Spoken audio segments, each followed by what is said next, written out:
Hartlik goeiemôre, mag die Here baie ryklik seën en sy wonderlike doel in die hart en lewe ook so bereik. Nou, liewe vriende, hierdie leeumannetjie is net die hele tyd agter die leeuwyfie aangewees en ek glo ons almal weet waarom. En hy het 'n broer van hom wat saam met deel van die trop is en hulle het 'n groot bekleierery gehad oor hierdie leeuwyfie ook. In so 'n mate dat hulle vir mekaar kwaad was vir 'n baie lang tyd en nou ja. En niks het meer getel, die lewe het gegaan net oor hierdie leeuwyfie. En hy het nie omgegee oor enigiets anders nie.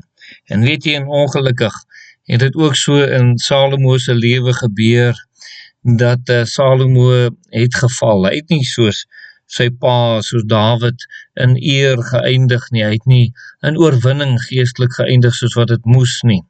Ja, hy het met die Here herstel op die einde, maar daar was 'n groot tyd gewees wat hy baie ver van die Here af was.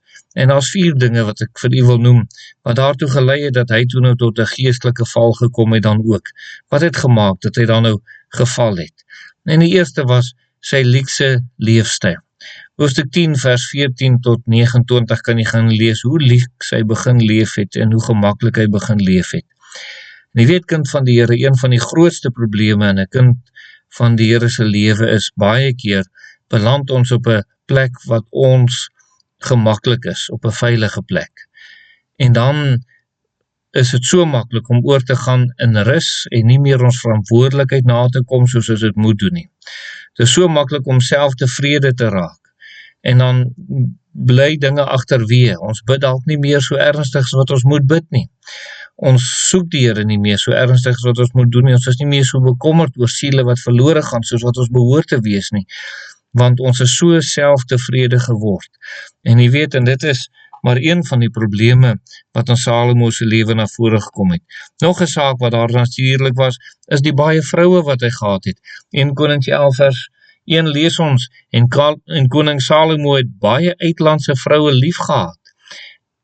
En wel behalwe die dogter van Farao, Moabitiese, Ammonitiese, Edomitiese, Sidoniese en Hittitiese vroue het hy almal gehad. En weet jy, lieve vriende, dis in hierdie opsig wat hy so na die vroue begin luister het, dat hy nie meer die Here gedien het nie.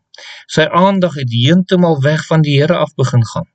Hy het so hom daarop gerig om hierdie vroue te behaag, dat hy selfs hulle afgode begin vereer het en hulle toegelaat het om die afgode in die huise te hê. En weet jy, dis in daardie opsig wat baie keer gebeur het, ook in kinders van die Here se lewe, en die vroue mag dalk nou net na die mans kyk, maar luister net gou hierson, dit het daaroor gegaan dat hy mense wou behaag het.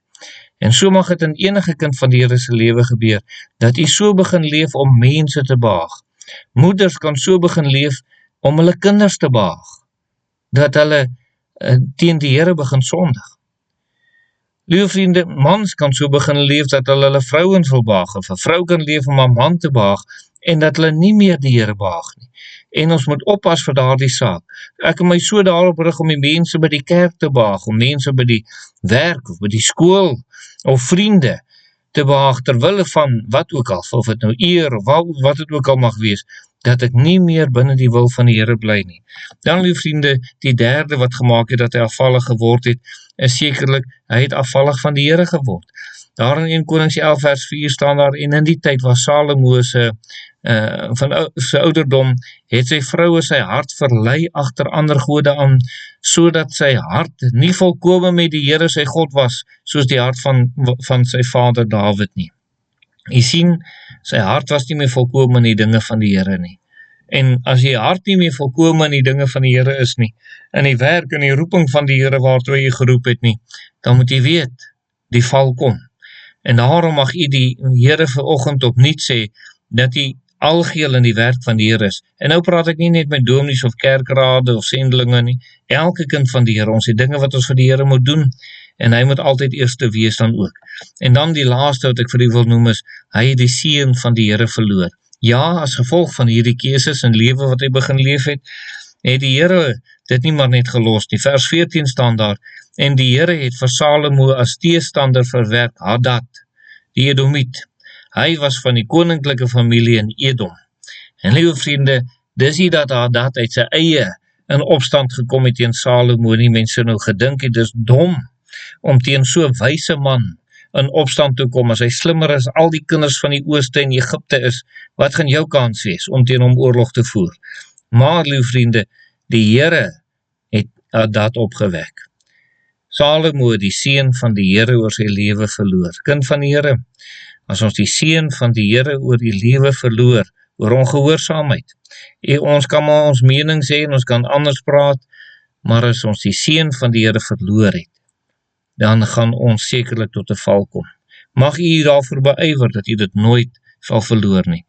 Kom ons bid saam. Ons dierbare Here, dankie vir die genade en die goedheid, die wonderlike liefde, en dankie dat ons op u kan steun. En help ons, Here, om nie in dieselfde strikke te trap as wat Salomo getrap het nie. Amen.